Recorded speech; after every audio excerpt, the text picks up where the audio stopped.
Đông lan ni de hiệt la na chua ca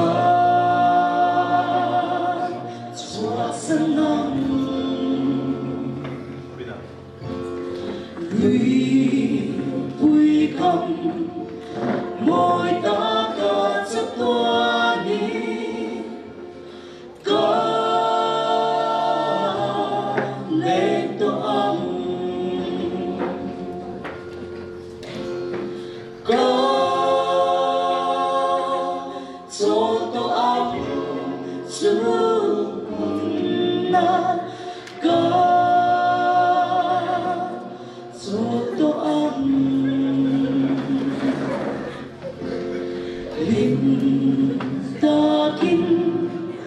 Hallelujah, chất tua đi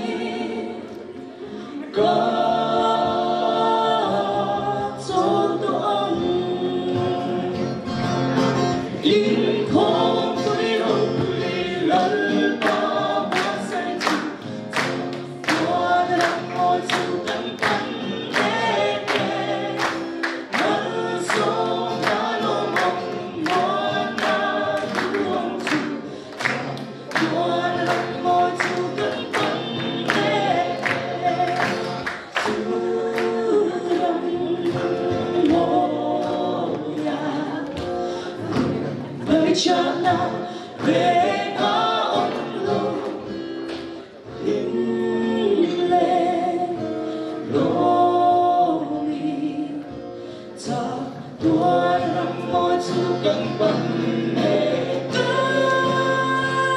cho đó chữ muôn na cho đó mình đã in Hallelujah, chất tua đi ca cho tua xin luôn đầm lại đi ca cho sân nam Sing moyang mahal ca lên tua ca cho tua chữ mừng na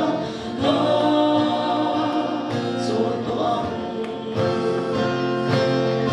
linh ta kinh Hallelujah, chất tua đi ca cho tua Reino Dea qua dìm đã đâm hi ca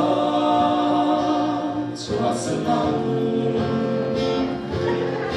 và có thể linh tốt lâu nã cho ca lên tổ âm ca cho tổ âm chú mừng na ca cho tổ âm ta kinh Hallelujah, chất tua đi ca cho tổ âm ca cho tổ âm chú mừng na ca cho tổ âm ta kinh Hallelujah, chất tua